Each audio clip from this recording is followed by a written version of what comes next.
കേരള കോൺഗ്രസ് എമ്മിനെ യുഡിഎഫിലേക്ക് കൊണ്ടുവരണമെന്ന് കെപിസിസി യോഗത്തിൽ നേതാക്കൾ ആവശ്യപ്പെട്ടു. ഇടുക്കി, കോട്ടയം ഡിസിസികളുടെ ആവശ്യം എം ഹസൻ സ്വാഗതം ചെയ്തു. വാർത്തയുടെ വിശദാംശങ്ങളുമായി സുനിൽ ചേരുന്നു. സുനിൽ, വിശദാംശങ്ങൾ. കെപിസിസിയുടെ രാഷ്ട്രീയകാര്യ സമിതി യോഗം അവസാനിച്ചിരിക്കുകയാണ്. ഈ യോഗത്തിനകത്താണ് ഈ കേരള കോൺഗ്രസ് യുഡിഎഫിലേക്ക് കൊണ്ടുവരണമെന്നുള്ള കാര്യത്തിൽ ഒരു അഭിപ്രായം ഉയർന്നു വന്നത്. കെപിസിസി ഇടുക്കി നേതാക്കള്, കോട്ടയം ഡിസിസികളാണ് ഇക്കാര്യം ആവശ്യപ്പെട്ടത്. ഈ ഒരു നിലപാടിനെ കെപിസിസി അധ്യക്ഷൻ എം ഹസൻ മാത്രമാണ് സ്വാഗതം ചെയ്തത്. ഉമ്മൻചാണ്ടി രമേശ് ചെന്നിത്തലയും ഈ വിഷയത്തിൽ മൗനം പാലിക്കുന്ന ഒരു സമീപനമാണ് സ്വീകരിച്ചത്. അതോടൊപ്പം തന്നെ KPCC president M Hasan April മാസത്തിൽ സംസ്ഥാനതല യാത്ര നടത്താനും തീരുമാനിച്ചിട്ടുണ്ട്. പാർലമെന്റിന്റെ തെരഞ്ഞെടുപ്പുമായി ബന്ധപ്പെട്ട തയ്യാറെടുപ്പുകൾ തുടങ്ങാനും ഇന്നത്തെ യോഗത്തിൽ തീരുമാനമായി. ഓരോ മണ്ഡലത്തിനും ഒരു മുതിർന്ന നേതാവിനെ ചുമതല നൽകിക്കൊണ്ടായിരിക്കണം തെരഞ്ഞെടുപ്പ് രീതികൾ എന്നുള്ളതാണ് തീരുമാനമെത്തിയിരിക്കുന്നത്. അതുപോലെ തന്നെ ചെങ്ങന്നൂർ ഉപതെരഞ്ഞെടുപ്പിൽ സ്ഥാനാർത്ഥികളുടെ പട്ടിക നിർണ്ണയവുമായി ബന്ധപ്പെട്ട കാര്യങ്ങളിൽ പ്രാഥമിക ചർച്ച നടന്നു. ഇതുമായി ബന്ധപ്പെട്ട ഒരു 3-അംഗ സമിതിയെ നിയോഗിച്ചിട്ടുണ്ട്. ഈ സമിതിയായിരിക്കും സ്ഥാനാർത്ഥി പട്ടിക സമർപ്പിക്കുക. അതനുസരിച്ചായിരിക്കും മറ്റു കാര്യങ്ങളിലേക്ക് പോവുക എന്നുള്ളതാണ്. ഒരു പ്രാഥമിക വിലയിരുത്തൽ നടത്തിക്കൊണ്ടുള്ള ഒരു റിപ്പോർട്ടായിരിക്കണം. അതായത് മണ്ഡലത്തിൽ തന്നെ പ്രാഥമികമായി വിലയിരുത്തൽ നടത്തിക്കൊണ്ടുള്ള ഒരു റിപ്പോർട്ട്, ഒരു പട്ടിക സമർപ്പിക്കണമെന്നാണ് ഈ യോഗം നിർദ്ദേശം നൽകിയിരിക്കുന്നത്. അതോടൊപ്പം തന്നെ ജെഡിയുവിനെ രൂക്ഷമായി വിമർശിക്കുന്ന തരത്തിലായിരുന്നു ഇന്നത്തെ യോഗത്തിൽ തന്നെ കെപിസിസി നേതൃയോഗത്തിൽ രൂക്ഷ വിമർശനമായിരുന്നു ജെഡിയു യുഡിഎഫ് വിട്ട നിലപാടുമായി ബന്ധപ്പെട്ട് ചില അംഗങ്ങൾ ഉന്നയിച്ചത് എന്നുള്ളതാണ്. ഏതായാലും അല്പസമയത്തിനും തന്നെ യോഗ തീരുമാനങ്ങൾ വിശദീകരിച്ചുകൊണ്ട് എം ഹസൻ വാർത്താ സമ്മേളനം നടത്തി. ശരി സുനിൽ അരുമാനൂറാണ് വിവരങ്ങൾ നൽകിയത്. തന്റെ പേരിൽ ദുബായിൽ കേസുണ്ടെന്നും യാത്രാ നിരോധനമുണ്ടെന്നുമുള്ള വാർത്തകൾ അടിസ്ഥാനരഹിതമാണെന്ന് ബിനോയ് കോടിയേരി. താൻ നടത്തിയ ബിസിനസ്സുമായി ബന്ധപ്പെട്ട് പാർട്ണറുമായി ഒരു ചെക്ക് കേസ് ഉണ്ടായിരുന്നതായും അത് കോടതി വഴി പരിഹരിച്ചുവെന്നും ബിനോയ് വ്യക്തമാക്കി. തന്റെ മകനെതിരെ നിലവിൽ കേസുകളൊന്നുമില്ലെന്ന് സിപിഐഎം സംസ്ഥാന സെക്രട്ടറി കോടിയേരി ബാലകൃഷ്ണനും അറിയിച്ചു. ദുബൈയിൽ ബിനോയ് കോടികളുടെ സാമ്പത്തിക തട്ടിപ്പ് നടത്തിയെന്നായിരുന്നു പുറത്തുവന്ന വാർത്തകൾ. ഇത്തരം വാർത്തകൾക്ക് പിന്നിൽ ദുരുദ്ദേശമുണ്ടെന്നും അടിസ്ഥാനമെന്തെന്ന് മനസ്സിലാകുന്നില്ലെന്നും ബിനോയ് കോടിയേരി വാർത്താക്കുറിപ്പിൽ അറിയിച്ചു. തന്റെ പേരിൽ നിലവിൽ കേസുകളില്ല. താൻ നടത്തിയ ബിസിനസ്സുമായി ബന്ധപ്പെട്ട് പാർട്ണറുമായി ഒരു ചെക്ക് കേസ് നിലവിലുണ്ടായിരുന്നു. കോടതി വഴി അത് പരിഹരിക്കപ്പെട്ടുവെന്നും ബിനോയ് അറിയിച്ചു. തന്റെ മകനെതിരെ നിലവിൽ കേസുകളൊന്നുമില്ലെന്ന് കോടിയേരി ബാലകൃഷ്ണനും വ്യക്തമാക്കി. ഇപ്പോൾ അവന്റെ പേരിൽ ഒരു കേസുമില്ല. ഉണ്ടെങ്കിലല്ലേ ഈ പറയുന്ന ഇന്റർപോളിന്റെ സഹായം തേടേണ്ടതുണ്ട്. അപ്പോൾ അത് സംബന്ധിച്ച കാര്യങ്ങൾ മനസ്സിലാക്കിക്കൊണ്ട് മാധ്യമങ്ങൾ വാർത്ത കൊടുക്കാൻ ആയിരിക്കും നല്ലത്. അതേസമയം ബിനോയ്ക്കെതിരെ സിപിഎം അഖിലേന്ത്യാ നേതൃത്വത്തിന് പരാതി ലഭിച്ചുവെന്ന വാർത്ത അടിസ്ഥാനരഹിതമാണെന്ന് ജനറൽ സെക്രട്ടറി സീതാറാം യെച്ചൂരിയും പറഞ്ഞു.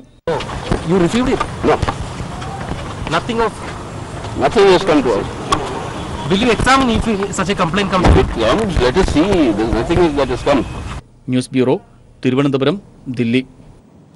ബിനോയ് കോടിയേരിക്കെതിരായ ആരോപണം പാർട്ടി വിശദീകരിക്കേണ്ട കാര്യമില്ലെന്ന് സിപിഐഎം പോളിറ്റ് ബ്യൂറോ അംഗം എം എ ബേബി പറഞ്ഞു. അത് മകൻ തന്നെ വിശദീകരിച്ചിട്ടുണ്ടെന്നാണ് ഞാൻ മനസ്സിലാക്കുന്നത്. ആ വിശദീകരണത്തിനപ്പുറം പാർട്ടി ഒരു വിശദീകരണം നൽകേണ്ട വിഷയമൊന്നും ഇതിനകത്തില്ല. ഒരു യുവാവുമായി ബന്ധപ്പെട്ട കാര്യമാണല്ലോ. അദ്ദേഹം തന്നെ അത് സംബന്ധിച്ച് വിശദീകരിച്ചിട്ടുണ്ട്. വളരെ കൂടുതൽ വിശദീകരിക്കേണ്ട വിഷയമൊന്നും അതിനകത്തില്ലെന്നുമാണ് കേട്ടിടത്തോളം മനസ്സിലാവുന്നത്. ബിനോയ് കോടിയേരിക്കെതിരായ ആരോപണത്തെ പാർട്ടിയുമായി ബന്ധപ്പെടുത്തേണ്ട കാര്യമില്ലെന്ന് LDF കൺവീനർ വൈക്കം വിശ്വൻ. ജോലി സംബന്ധമായി ഉണ്ടായ ഇടപാടിലായിരിക്കാം പരാതിയുടെ അടിസ്ഥാനം. കൂടുതൽ വിശദാംശം ലഭ്യമായ ശേഷം പ്രതികരിക്കാമെന്നും വൈക്കം വിശ്വൻ പറഞ്ഞു. ആരായാലും ശരി, അത്തരം കാര്യങ്ങൾ എനിക്കറിയില്ല. അങ്ങനെയുള്ളൊരു വാർത്ത അതിൻ്റെ ഉള്ളടക്കമൊന്നും എന്തായാലും അങ്ങനെ ഒരു സംഭവം ആ രീതിയിൽ ഇതിനു മുമ്പൊന്നും കേട്ടിട്ടില്ല. പിന്നെ ഇതെന്താണെന്ന് ഇപ്പോൾ നിങ്ങൾ പറഞ്ഞതനുസരിച്ച് എന്താണെന്ന് പിന്നീട് അന്വേഷിക്കാം, അത്രയേ ഉള്ളൂ. പക്ഷേ കോടിയേരിയുടെ മകൻ അങ്ങനെ വരേണ്ട കാര്യമൊന്നുമില്ല. പിന്നെ അവരവിടെ ജോലിയുണ്ട്. മുൻമന്ത്രി AK ശശീന്ദ്രനെതിരായ ഫോൺ കടി വിവാദത്തിൽ പരാതിയില്ലെന്ന മാധ്യമപ്രവർത്തകയുടെ മൊഴി.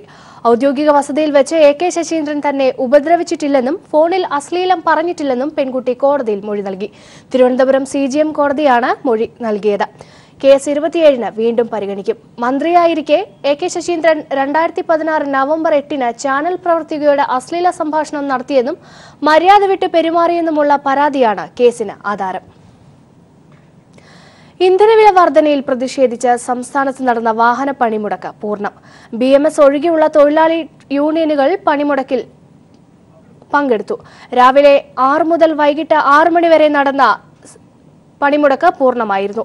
KSRTC അടക്കമുള്ളവർ സർവീസ് നടത്തിയെങ്കിലും സ്വകാര്യ വാഹനങ്ങൾ നിരത്തിലിറങ്ങി. ഡീസലിനും പെട്രോളിനും അനിയന്ത്രിതമായി വില വർദ്ധിപ്പിക്കുന്നതിൽ പ്രതിഷേധിച്ച് വിവിധ മോട്ടോർ വാഹന തൊഴിലാളി സംഘടനകൾ സംസ്ഥാനത്ത് നടത്തിയ വാഹന പണിമുടക്ക് പൂർണ്ണമായിരുന്നു. സ്വകാര്യ വാഹനങ്ങൾ നിരത്തിലിറങ്ങിയെങ്കിലും KSRTC തൊഴിലാളികൾ പണിമുടക്കിയതിനാൽ ബസ്സുകൾ നിരത്തിലിറങ്ങിയില്ല. തിരുവനന്തപുരത്ത് തമ്പാനൂർ റെയിൽവേ സ്റ്റേഷനിൽ വന്നിറങ്ങിയവർക്ക് പോലീസ് ബദൽ യാത്രാ സൗകര്യമൊരുക്കി. എന്നാൽ പണിമുടക്കാതിരുന്ന ഓട്ടോ സർവീസുകൾ വലിയ തുകയാണ് ഈടാക്കിയത്. സെക്രട്ടേറിയറ്റിന്റെ പ്രവർത്തനത്തെ സമരം ബാധിച്ചില്ല. RCC, മെഡിക്കൽ കോളേജ് എന്നിവിടങ്ങളിലേക്ക് സമാന്തര സർവീസുകൾ സംഘടിപ്പിച്ചിരുന്നു. PSC പരീക്ഷകളെയും അഭിമുഖ പരീക്ഷകളെയും പണിമുടക്ക് ബാധിച്ചില്ല. എന്നാൽ ഗ്രാമപ്രദേശങ്ങളിൽ സമരം ഹർത്താലിന്റെ പ്രതീതി സൃഷ്ടിച്ചു. സ്വകാര്യ മേഖലയെ പണിമുടക്ക് സാരമായി ബാധിച്ചു. പണിമുടക്കിയ തൊഴിലാളികൾ സംയുക്ത ട്രേഡ് യൂണിയന്റെ നേതൃത്വത്തിൽ തിരുവനന്തപുരം AG's ഓഫീസിലേക്ക് മാർച്ച് നടത്തി. തുടർന്ന് നടന്ന ധർണ എളമരം കരീം ഉദ്ഘാടനം ചെയ്തു. എക്സൈസ് തീരുവ 2014 മോഡി ഗവൺമെന്റ് വരുമ്പോൾ പെട്രോളിന്റെ മേൽ 9 രൂപ 48 പൈസയായിരുന്നു. കേന്ദ്ര ഗവൺമെന്റ് നികുതി 1 ലിറ്റർ പെട്രോൾ വിറ്റാൽ 9 രൂപ 48 പൈസ കേന്ദ്രത്തിന് കിട്ടുമായിരുന്നു 2014. ഇപ്പോഴത് 21 രൂപ 48 പൈസയായി. 9 തവണയാണ് എക്സൈസ് നികുതി വർദ്ധിപ്പിച്ചത് കേന്ദ്രം 2014 ശേഷം. 1 ലിറ്റർ പെട്രോളിന് നിങ്ങൾ കൊടുക്കുന്ന കാശിൽ 21 രൂപ 48 പൈസ കേന്ദ്ര ഗവൺമെന്റിന് നേരിട്ട് കിട്ടുന്ന നികുതിയാണ്. മധ്യ കേരളത്തിൽ പണിമുടക്ക് പൂർണ്ണമായിരുന്നു. ലോറി തൊഴിലാളികളുടെ പണിമുടക്ക് കൊച്ചിയിലെ വ്യവസായ മേഖലയെ സ്തംഭിപ്പിച്ചു. വല്ലാർപാടത്ത് ചരക്ക് നീക്കവും നിലച്ചു. പണിമുടക്കിയ തൊഴിലാളികൾ മാർച്ചും ധർണയും നടത്തി. വടക്കൻ കേരളത്തിലും പണിമുടക്ക് പൂർണ്ണമായിരുന്നു. KSRTC സർവീസ് നടത്തിയില്ല. CI2, AITUC, INTUC, UTUC, HMS, STU, Janata trade union, TUCI, KTUC തുടങ്ങിയ ട്രേഡ് യൂണിയനുകൾക്കൊപ്പം bus, lorry, tanker, driving school, workshop, spare part dealers തുടങ്ങിയ വിവിധ മേഖലയിലെ തൊഴിലാളി സംഘടനകളും പണിമുടക്കിൽ പങ്കാളിയായി. വിവിധ ബ്യൂറോകൾക്കൊപ്പം S. ജീവൻകുമാർ, തിരുവനന്തപുരം. ഇന്ധനവില വർധനവിന്റെ ഉത്തരവാദി കേന്ദ്ര സർക്കാർ മാത്രമെന്ന് മുഖ്യമന്ത്രി. വിലവർധനയ്ക്ക് പിന്നിൽ കേന്ദ്ര സർക്കാർ എക്സൈസ് നികുതിയിൽ വരുത്തിയ ക്രമാതീതമായ വർധന. കഴിഞ്ഞ 4 വർഷം കൊണ്ട് കേന്ദ്ര നികുതിയിൽ 243% വർധനവാണ് ഉണ്ടായത്. ക്രൂഡ് ഓയിലിന് അന്തർദേശീയ മാർക്കറ്റിൽ വില കുറഞ്ഞുകൊണ്ടിരിക്കുമ്പോഴാണ് ഇന്ത്യയിൽ ഇന്ധനവില കൂടിക്കൊണ്ടിരിക്കുന്നതെന്നും മുഖ്യമന്ത്രി പറഞ്ഞു. 2014 BJP സർക്കാർ അധികാരത്തിലെത്തിയപ്പോൾ പെട്രോളിന്റെ എക്സൈസ് നികുതി 9 രൂപ 20 പൈസയായിരുന്നു. 3 വർഷം പിന്നിടുമ്പോൾ ഇത് 19 രൂപ 48 പൈസയായി ഉയർത്തി. ഡീസലിൻ്റേത് 3 രൂപ 46 പൈസയിൽ നിന്ന് 15 രൂപ 33 പൈസയായും ഉയർത്തി. അതായത് 243% വർധനവ്. 2014 ക്രൂഡ് ഓയിലിൻ്റെ വില ബാരലിന് $106 ആയിരുന്നത് 2018 ആയപ്പോൾ $61 കുറഞ്ഞു. ഈ ഘട്ടത്തിലും കേന്ദ്ര സർക്കാർ പെട്രോൾ, ഡീസൽ വില വർദ്ധിപ്പിക്കുന്നത് ന്യായീകരിക്കാനാവില്ലെന്നും അദ്ദേഹം ചൂണ്ടിക്കാട്ടി. പെട്രോളിയം ഉൽപ്പന്നങ്ങളുടെ വില നിർണ്ണയിക്കാനുള്ള അവകാശം പെട്രോളിയം കമ്പനികൾക്ക് നൽകിയതാണ് അനിയന്ത്രിതമായ വിലക്കയറ്റത്തിന് കാരണമായതെന്നും മുഖ്യമന്ത്രി പറഞ്ഞു. പെട്രോളിയം കമ്പനികൾക്ക് ജനങ്ങളെ കൊള്ളയടിക്കാനുള്ള അവസരമാണ് കേന്ദ്ര സർക്കാർ ഒരുക്കിയിരിക്കുന്നതെന്നും മുഖ്യമന്ത്രി പറഞ്ഞു. സംസ്ഥാന സർക്കാർ പെട്രോൾ, ഡീസൽ നികുതി വർദ്ധിപ്പിച്ചിട്ടില്ലെന്നും മുഖ്യമന്ത്രി PK ശശിയുടെ സബ്മിഷനുള്ള മറുപടിയിൽ വ്യക്തമാക്കി. KG ദിനകർ, തിരുവനന്തപുരം. പണിമുടക്കിന് ഐക്യദാർഢ്യം പ്രഖ്യാപിച്ച് CSI സഭാവൈദികരും വിശ്വാസികളും. വാഹനങ്ങൾ നിരത്തിലിറക്കരുതെന്ന ബിഷപ്പിന്റെ ആഹ്വാനം ഏറ്റെടുത്ത സഭാവിശ്വാസികൾ കോട്ടയത്ത് നടന്ന സഭയുടെ കൺവെൻഷൻ കേന്ദ്രത്തിലേക്ക് എത്തിയത് കാൽനടയായി. ജനജീവിതം തകർക്കുന്ന നയങ്ങൾക്കെതിരെ സഭ സമരരംഗത്തുണ്ടാകുമെന്ന് സഭാ moderation bishop Thomas K. Oommen പറഞ്ഞു. വിലവർധന തടയാൻ നിരവധി മാർഗങ്ങളുണ്ടായിട്ടും നടപടികൾ സ്വീകരിക്കാതെ കേന്ദ്ര സർക്കാർ ഇന്ധനവില വർദ്ധിപ്പിക്കുന്നത് സാധാരണക്കാരെ ബുദ്ധിമുട്ടിലാക്കിയിരിക്കുകയാണ്. ഇത് കണക്കിലെടുത്താണ് CSI സഭ പണിമുടക്കിന് പിന്തുണ പ്രഖ്യാപിച്ചത്. നിത്യോപയോഗ സാധനങ്ങളുടെയും യാത്രാ നിരക്കുകളുടെയും വർധനവുമാണ് പ്രതിഷേധത്തോടൊപ്പം ചേരാൻ സഭയെ പ്രേരിപ്പിച്ചതെന്ന് CSI സഭ moderator bishop Thomas K. Oommen പറഞ്ഞു. അനിയന്ത്രിതമായ ഒരു വിലക്കുമില്ലാത്ത ഇന്ധനവില വർധനവ് അത് ലോകവിപണിയിൽ വെച്ച് നമുക്ക് ഇവർക്ക് കുറയ്ക്കാവുന്ന പല കാര്യങ്ങളുണ്ട്. അതിവിടുത്തെ സാധാരണ ജീവിതത്തെ വളരെ ബാധിക്കുന്നു. സാധാരണ ജീവിതത്തെ ബാധിക്കുന്ന ഒരു പ്രശ്നം ഗവൺമെന്റോ പാർട്ടിയോ ഏറ്റെടുത്തപ്പോൾ സഭ അതൊന്നും ഒഴിഞ്ഞിരിക്കുന്നില്ല. CSI സഭയുടെ ആഹ്വാനം ഏറ്റെടുത്ത് വൈദികരും വിശ്വാസികളും കോട്ടയത്തെ കൺവെൻഷൻ കേന്ദ്രത്തിലേക്ക് എത്തിയത് കാൽനടയായാണ്. കൺവെൻഷൻ കേന്ദ്രത്തിലേക്ക് വാഹനങ്ങൾക്ക് നിരോധനവും ഏർപ്പെടുത്തിയിരുന്നു. ദൂരെ ഇടങ്ങളിൽ നിന്നുമുള്ള വിശ്വാസികൾ കൺവെൻഷനിൽ പങ്കെടുക്കാൻ കഴിഞ്ഞ ദിവസം തന്നെ കോട്ടയത്ത് എത്തിയിരുന്നു. News bureau, Kottayam. കാലിത്തീറ്റ കുംഭകോണവുമായി ബന്ധപ്പെട്ട 3ാമത്തെ കേസിൽ ലാലു പ്രസാദ് യാദവിന് 5 വർഷം തടവ് ശിക്ഷ വിധിച്ചു. വ്യാജരേഖകൾ നൽകി ബീഹാറിലെ സർക്കാർ ട്രഷറിയിൽ നിന്നും 37.63 കോടി രൂപ പിൻവലിച്ച കേസിൽ 5 വർഷം തടവിന് പുറമെ 5 ലക്ഷം രൂപ പിഴയടയ്ക്കാനും CBI പ്രത്യേക കോടതി വിധിച്ചു. ബീഹാർ മുൻ മുഖ്യമന്ത്രിയും കോൺഗ്രസ് നേതാവുമായ ജഗന്നാഥ് മിശ്രയും തടവ് ശിക്ഷ അനുഭവിക്കണം. കാലിത്തീറ്റ കുംഭകോണവുമായി ബന്ധപ്പെട്ട രണ്ടാമത്തെ കേസിൽ 3.5 വർഷത്തെ ജയിൽ ശിക്ഷ അനുഭവിച്ചു വരുന്ന ലാലു പ്രസാദ് യാദവിന് കനത്ത തിരിച്ചടി നൽകിയാണ് ചൈബസ ട്രഷറി കേസിൽ വിധി വന്നിരിക്കുന്നത്. 1992-93 കാലയളവിൽ ട്രഷറിയിൽ നിന്നും വ്യാജരേഖകൾ നൽകി 37,63 ലക്ഷം രൂപ പിൻവലിച്ച കേസിൽ ലാലുവും കൂട്ടുപ്രതികളും CBI പ്രത്യേക കോടതി 5 വർഷം തടവ് ശിക്ഷയും 5 ലക്ഷം രൂപ പിഴയും വിധിച്ചു. ഇതുൾപ്പെടെ 900 കോടി രൂപയുടെ കാലിത്തീറ്റ കുംഭകോണവുമായി ബന്ധപ്പെട്ട 6 കേസുകളാണ് ലാലുവിനെതിരെയുള്ളത്. ഇതിൽ 2013 സെപ്റ്റംബറിലായിരുന്നു ആദ്യ കേസിലെ വിധി. 5 വർഷം തടവും 25 ലക്ഷം രൂപ പിഴയുമായിരുന്നു ശിക്ഷ. അതിൽ ജാമ്യം നേടിയെങ്കിലും ജനുവരിയിൽ വിധി വന്ന രണ്ടാമത്തെ കേസിൽ 3.5 വർഷത്തെ തടവ് ശിക്ഷ റാഞ്ചി ബിർസ മുണ്ട ജയിലിൽ അനുഭവിച്ചു വരികയാണ് 69 വയസ്സുകാരനായ ലാലു. ഇനി 3 കേസുകളിൽ കൂടി വിധി വരാനുണ്ട്. ബീഹാർ മുൻ മുഖ്യമന്ത്രി ജഗന്നാഥ് മിശ്രയും ചൈബസ കേസിൽ കുറ്റക്കാരനാണെന്ന് CBI പ്രത്യേക കോടതി കണ്ടെത്തി. ജഗന്നാഥ് മിശ്രയും 5 വർഷം തടവ് ശിക്ഷ അനുഭവിക്കണം. അതേസമയം വിധിക്കെതിരെ മേൽക്കോടതിയെ സമീപിക്കുമെന്ന് ലാലു പ്രസാദ് യാദവിന്റെ മകനും RJD നേതാവുമായ തേജസ്വി യാദവ് ബീഹാറിൽ പ്രതികരിച്ചു. കേസുകൾ രാഷ്ട്രീയ പ്രേരിതമെന്നും RJD വക്താക്കൾ പറഞ്ഞു. News bureau, Delhi. ഇരട്ടപ്പദവിയുടെ പേരിൽ 20 MLA-മാരെ അയോഗ്യരാക്കിയ നടപടി സ്റ്റേ ചെയ്യാനാവില്ലെന്ന് ഡൽഹി ഹൈക്കോടതി. അയോഗ്യരാക്കിയ നടപടിക്കെതിരെ ഇന്നലെയാണ് ആം ആദ്മി MLA-മാർ ഹൈക്കോടതിയെ സമീപിച്ചത്. അതേസമയം തിങ്കളാഴ്ച വരെ ഉപതെരഞ്ഞെടുപ്പുമായി ബന്ധപ്പെട്ട യാതൊരു നിർദ്ദേശവും നൽകാൻ പാടില്ലെന്ന് ഹൈക്കോടതി തിരഞ്ഞെടുപ്പ് കമ്മീഷനോട് നിർദ്ദേശിച്ചു. ഓഖി ദുരന്ത പശ്ചാത്തലത്തിൽ തീരദേശ മേഖലയുടെ സമഗ്ര സുരക്ഷയ്ക്കായി ത്രിമാന ഭൂപടം തയ്യാറാക്കുമെന്ന് മുഖ്യമന്ത്രി പിണറായി വിജയൻ. പുനരധിവാസ പാക്കേജിൽ അടിയന്തര സഹായം അനുവദിക്കാൻ പോലും കേന്ദ്ര സർക്കാർ തയ്യാറായില്ലെന്ന് S. ശർമ്മ കുറ്റപ്പെടുത്തി. ഓഖി പുനരധിവാസ പ്രവർത്തനങ്ങൾ വിശദീകരിച്ച് മുഖ്യമന്ത്രി നാളെ നിയമസഭയിൽ പ്രത്യേക പ്രസ്താവന നടത്തും. കേരള തീരത്തെ മത്സ്യത്തൊഴിലാളികളുടെ അപകട സാധ്യതാ വിശകലനത്തിനും തയ്യാറെടുപ്പുകൾക്കുമായാണ് ത്രിമാന ഭൂപടം തയ്യാറാകുന്നത്. കടലിൽ പോകുന്ന മത്സ്യബന്ധന ബോട്ടുകളിൽ ജീവൻ രക്ഷാ ഉപകരണങ്ങൾ സജ്ജീകരിക്കും. രക്ഷാപ്രവർത്തനങ്ങൾ കാര്യക്ഷമമാക്കുന്നതിനായി കടലിൽ പോകുന്ന വള്ളങ്ങളുടെയും തൊഴിലാളികളുടെയും രജിസ്ട്രേഷൻ ഉറപ്പാക്കുമെന്നും മുഖ്യമന്ത്രി സബ്മിഷന് മറുപടിയായി നിയമസഭയിൽ വ്യക്തമാക്കി. സഞ്ചാരപാത കരയിലിരുന്ന് മനസ്സിലാക്കാൻ ഓട്ടോമാറ്റിക് വെസൽ ട്രാക്കിംഗ് സംവിധാനം ഇതിനോടകം 205 ബോട്ടുകളിൽ ഘടിപ്പിച്ചിട്ടുണ്ടെന്നും മുഖ്യമന്ത്രി വ്യക്തമാക്കി. പുനരധിവാസത്തിന് ആവർത്തിച്ച് ആവശ്യപ്പെട്ട സാമ്പത്തിക സഹായം അനുവദിക്കാത്ത കേന്ദ്ര നടപടി ഓഖി ബാധിതരോടുള്ള വെല്ലുവിളിയാണെന്ന് ഉപക്ഷേപം അവതരിപ്പിച്ച S. ശർമ്മ ആരോപിച്ചു.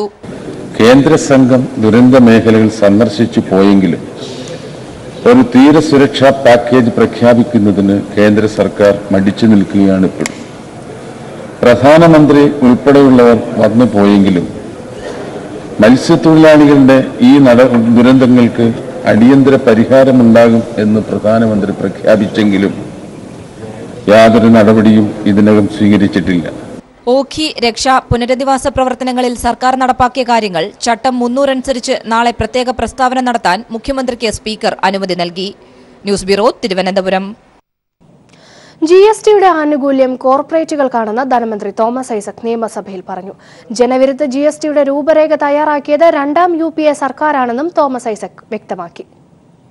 മുമ്പ് ശരാശരി ചരക്കിന്മേലുണ്ടായ നികുതി ഭാരത്തിന്റെ 3-1 ഇപ്പോൾ കുറഞ്ഞിട്ടുണ്ട്. പക്ഷേ ഇതിന്റെ നേട്ടം കോർപ്പറേറ്റുകൾക്കും വൻകിട വ്യാപാരികൾക്കുമേ ലഭിച്ചിട്ടുള്ളൂ. നികുതി കുറഞ്ഞിട്ടും വിലകൾ ഉയർന്നു. ഒരു ഉപഭോക്തൃ സംസ്ഥാനം എന്ന നിലയിൽ GST ഭാവിയിൽ കേരള സംസ്ഥാനത്തിന് ഗുണകരമാകുമെന്നാണ് വിലയിരുത്തൽ. ഈ വർഷം പവർ കട്ടും ലോഡ് ഷെഡിങ്ങും ഒഴിവാക്കാനാണ് സർക്കാർ ശ്രമമെന്ന് മന്ത്രി M. M. മണി പറഞ്ഞു. ആവശ്യമെങ്കിൽ പുറത്തുനിന്ന് വൈദ്യുതി വാങ്ങുന്നതിനുള്ള ഒരുക്കങ്ങൾ പൂർത്തിയായിട്ടുണ്ട്. സമവായമുണ്ടാക്കിയാൽ അതിരപ്പള്ളി പദ്ധതി നടപ്പിലാകുമെന്നും M. M. മണി പറഞ്ഞു. ലോഡ് ഷെഡിങ്ങും പവർ കട്ടും ഈ വർഷം ഉണ്ടാകരുത് എന്നാണ് ഗവൺമെന്റിന്റെയും ബോർഡിന്റെയും ചിന്തയത. അതിന് ആവശ്യമായ വൈദ്യുതി ആവശ്യമായി വരുന്നത് ഓരോ ഘട്ടത്തിലും കൂടുതൽ വൈദ്യുതി വേണ്ടി വന്നാൽ അത് വാങ്ങാനുള്ള സംവിധാനമെല്ലാം ബോർഡ് ചെയ്തിട്ടുണ്ട്. ദീർഘകാല കരാറിൻ്റെ അടിസ്ഥാനത്തിലും ഹ്രസ്വകാല കരാറിൻ്റെ അടിസ്ഥാനത്തിലും വാങ്ങുന്ന വൈദ്യുതി ഉപയോഗിച്ച് ലോഡ് ഷെഡിങ് ഒഴിവാക്കുക എന്നതാണ് ഗവൺമെൻറ്റിൻ്റെയും ബോർഡിൻ്റെയും നയം. ഈ സഭയിലുള്ള കക്ഷികളെല്ലാം ഒരു സമവായം ഉണ്ടാക്കിയാൽ അപ്പോൾ തന്നെ തുടങ്ങാനുള്ള സംവിധാനം ചെയ്യുന്നതാണെന്ന കാര്യവും അറിയിക്കാൻ ആഗ്രഹിക്കുകയാണ്. സമവായമില്ലാതെ അതേപ്പറ്റി ചിന്തിക്കാൻ കഴിയുകയില്ല. ഇവിടെ ചോദ്യം ചോദിച്ച ബഹുമാനപ്പെട്ട മെമ്പറുടെ പാർട്ടി അടക്കം ഈ സഭയിലുള്ള എല്ലാ പാർട്ടിയും കൂടി സമവായം ഉണ്ടാക്കിയാൽ പിന്നെ നടപ്പിലാക്കാനുള്ള കാര്യത്തിൽ ഒരു വിട്ടുവീഴ്ചയില്ല. 2017 സ്വരലയ കൈരളി യേശുദാസ് അവാർഡ് ബോളിവുഡ് സംഗീത സംവിധായകൻ വിശാൽ ഭരദ്വാജിന്. സമഗ്ര സംഭാവനയ്ക്കുള്ള പുരസ്കാരത്തിന് ഗാനരചയിതാവ് ബിച്ചു തിരുമലയും അർഹനായി. 1 ലക്ഷം രൂപ വീതവും പ്രശസ്തിപത്രവും ശില്പവും അടങ്ങുന്ന പുരസ്കാരം മാർച്ച് മാസത്തിൽ തിരുവനന്തപുരത്ത് നടക്കുന്ന ഗന്ധർവസന്ധിയിൽ ഡോക്ടർ KJ യേശുദാസ് വിതരണം ചെയ്യും. പ്രശസ്ത ബോളിവുഡ് സംഗീത സംവിധായകൻ വിശാൽ ഭരദ്വാജാണ് 2017 സ്വരലയ കൈരളി യേശുദാസ് പുരസ്കാരത്തിന് അർഹനായത്. സമഗ്ര സംഭാവനയ്ക്കുള്ള അവാർഡ് ലഭിച്ചത് പാട്ടിൽ തേനും വൈബും ചാലിച്ച ഗാനരചയിതാവ് ബിച്ചു തിരുമലയ്ക്കാണ്. 1 ലക്ഷം രൂപ പ്രശസ്തിപത്രം, ശില്പം എന്നിവയാണ് പുരസ്കാരമായി ഓരോരുത്തർക്കും സമ്മാനിക്കുകയെന്ന് അവാർഡ് പ്രഖ്യാപനം നടത്തിയ ജൂറി ചെയർമാനും മുൻ വിദ്യാഭ്യാസ സാംസ്കാരിക വകുപ്പ് മന്ത്രിയും കൂടിയായ MA ബേബി പറഞ്ഞു. പ്രശസ്ത ബോളിവുഡ് സംഗീത സംവിധായകൻ, അദ്ദേഹം സംഗീത സംവിധായകൻ മാത്രമല്ല, സംവിധായകനാണ്, തിരക്കഥാകൃത്താണ്, മുഖമുഖ പ്രതിഭയാണ്. വിശാൽ ഭരദ്വാജ്, അദ്ദേഹത്തിനാണ് 2017 സ്വരലയ കൈരളി യേശുദാസ് പുരസ്കാരം. സംഗീത സംവിധായകൻ M ജയചന്ദ്രൻ, കവി പ്രഭാവർമ്മ, ലെനിൻ രാജേന്ദ്രൻ, അബ്രദിത ബാനർജി, സ്വരലയ ചെയർമാൻ G രാജ്മോഹൻ എന്നിവർ അംഗങ്ങളായ ജൂറിയാണ് പുരസ്കാര ജേതാക്കളെ തെരഞ്ഞെടുത്തത്. മാർച്ചിൽ തിരുവനന്തപുരത്ത് നടക്കുന്ന ഗന്ധർവസന്ധ്യയിൽ ഡോക്ടർ KJ യേശുദാസ് അവാർഡുകൾ സമ്മാനിക്കുമെന്ന് സ്വരലയ ജനറൽ സെക്രട്ടറി EM നജീബും കൈലി TV ഫിനാൻസ് വിഭാഗം സീനിയർ ഡയറക്ടർ വെങ്കട്ടരാമനും അറിയിച്ചു. ഇവന്റായിട്ട് തന്നെ അതിന്റെ പ്രൗഢിയോടുകൂടി മാർച്ച് മാസം തിരുവനന്തപുരത്ത് കൈരളിയുടെ തിരുവനന്തപുരത്ത് നടന്ന വാർത്താ സമ്മേളനത്തിൽ സ്വരലയ ചെയർമാൻ G രാജ്മോഹൻ, കവി പ്രഭാവർമ്മ, അബ്രദിത ബാനർജി, EM നജീബ് തുടങ്ങിയവർ സംബന്ധിച്ചു. News bureau, Thiruvananthapuram. K. Chittilappilly foundation social service അവാർഡിന് പത്തനാപുരം ഗാന്ധി ഭവൻ ഇന്റർനാഷണൽ ട്രസ്റ്റ് അർഹരായി. 2 ലക്ഷം രൂപയും പ്രശസ്തിപത്രവും അടങ്ങുന്നതാണ് അവാർഡ്. മികച്ച സാമൂഹിക പ്രവർത്തകനുള്ള അവാർഡിന് കണ്ണൂർ അരയങ്ങാട് സ്നേഹഭവനിലെ MJ സ്റ്റീഫനെയും തിരഞ്ഞെടുത്തു. 14 ജില്ലകളിൽ നിന്നും ലഭിച്ച 200 അപേക്ഷകളിൽ നിന്നാണ് ജഡ്ജിംഗ് കമ്മിറ്റി മികച്ച സാമൂഹ്യ പ്രവർത്തകനെയും സംഘടനയെയും തിരഞ്ഞെടുത്തത്. കൊച്ചിയിൽ നടന്ന ചടങ്ങിൽ ഫൗണ്ടേഷൻ ചെയർമാൻ കൊച്ചൌസേബ് ചിറ്റിലപ്പള്ളി അവാർഡുകൾ വിതരണം ചെയ്തു. വിവിധ മേഖലകളിൽ മികച്ച സേവനം കാഴ്ചവെച്ചവർക്കായുള്ള അവാർഡുകളും ചടങ്ങിൽ വിതരണം ചെയ്തു. വാക്കുകളുടെയും അക്ഷരങ്ങളുടെയും ഗർജനം കൊണ്ട് സമൂഹത്തിനു വേണ്ടി പോരാടിയ സുകുമാർ അഴീക്കോടിന്റെ ഓർമ്മകൾക്ക് ഇന്ന് 6 വയസ്സ്. തന്നെ പറ്റി പ്രശംസിച്ചിട്ടില്ലെങ്കിൽ ദംഷ്ട്രകളും വളരെ മെല്ലെ പറഞ്ഞു തുടങ്ങി. മധ്യത്തിലെത്തുമ്പോഴേക്കും ഉച്ചസ്ഥായിയുടെ ഉയരങ്ങളിലെത്തി. കേൾവിക്കാരെ കോരിത്തരിപ്പിക്കുവാനുള്ള അഴീക്കോടിന്റെ ശൈലിക്ക് അന്നും ഇന്നും പകരക്കാരില്ല. കേരളത്തിന്റെ സാംസ്കാരിക നഭസിൽ പ്രകമ്പനം തീർക്കുകയായിരുന്നു ആ ശബ്ദം. സ്വതസിദ്ധമായ ഈണത്തിൽ വിരലുകൾ വാക്കിന്റെ താളത്തിനൊത്ത് ചലിപ്പിച്ച് അദ്ദേഹം സദസ്സിനെ കയ്യിലെടുക്കുകയായിരുന്നു. മണിക്കൂറുകൾ നീണ്ടുപോകുന്ന പ്രസംഗത്തിൽ ചിലപ്പോൾ ആഞ്ഞടിച്ചും ചിരിപ്പിച്ചും ചിന്തിപ്പിച്ചും ആശയങ്ങളെ പങ്കുവയ്ക്കുന്ന ആ മാസ്മരികത തന്നെയാണ് അഴീക്കോടൻ പ്രഭാഷണങ്ങളെ വേറിട്ട് നിർത്തിയതും. മരണക്കിടക്കിൽ നിന്ന് പോലും ഈ മാസ്മരികത ജനങ്ങളിലേക്ക് പകർന്നിറങ്ങി. സമൂഹത്തെ സൂക്ഷ്മമായി പഠിക്കുന്ന ഒരു വിദഗ്ധന്റെ വാക്കുകളാണ് അഴീക്കോടിൽ നിന്ന് പലപ്പോഴും കേരളം കേട്ടത്. അതിൽ കർഷകൻ മുതൽ ചന്ദ്രയാൻ വരെ ഉണ്ടായിരുന്നു. പലപ്പോഴും അദ്ദേഹത്തിന്റെ വിമർശനം വാർത്തകളും വിവാദങ്ങളുമായി. പൊതുജീവിതത്തിൽ അദ്ദേഹം നടത്തിയ ഇടപെടലുകൾ ദന്തഗോപുരങ്ങളിൽ വാഴുന്ന മാടമ്പിമാരെ പോലും അലോസരപ്പെടുത്തി. സമുദായ നേതാക്കളും അഴിമതിക്കാരും സ്വജനപക്ഷപാതികളായ ഭരണാധികാരികളും രാഷ്ട്രീയ ദല്ലാളന്മാരും സാമൂഹിക സാംസ്കാരിക രംഗത്തെ കാപട്യക്കാരും അദ്ദേഹത്തിന്റെ വാക്കിന്റെ തുഞ്ചാണിയിൽ കിടന്ന് പിടഞ്ഞു. വാക്കുകൾക്ക് ബുള്ളറ്റിനേക്കാൾ ശക്തിയുണ്ടെന്ന് അദ്ദേഹം നമ്മെ ഓർമ്മപ്പെടുത്തിക്കൊണ്ടിരുന്നു. ശ്രോതാക്കളുടെ ഹൃദയത്തിൽ പോലും പ്രകമ്പനമുണ്ടാക്കിയ ആ സാഗര ഗർജനം കടന്നുപോയെങ്കിലും കേരളത്തിന്റെ സാംസ്കാരിക രംഗത്ത് സുകുമാർ അഴീക്കോട് ഇട്ടേച്ചുപോയ പ്രസംഗപീഠം ഇന്നും ഒഴിഞ്ഞുകിടക്കുകയാണ്. Reshma Suresh, cultural desk.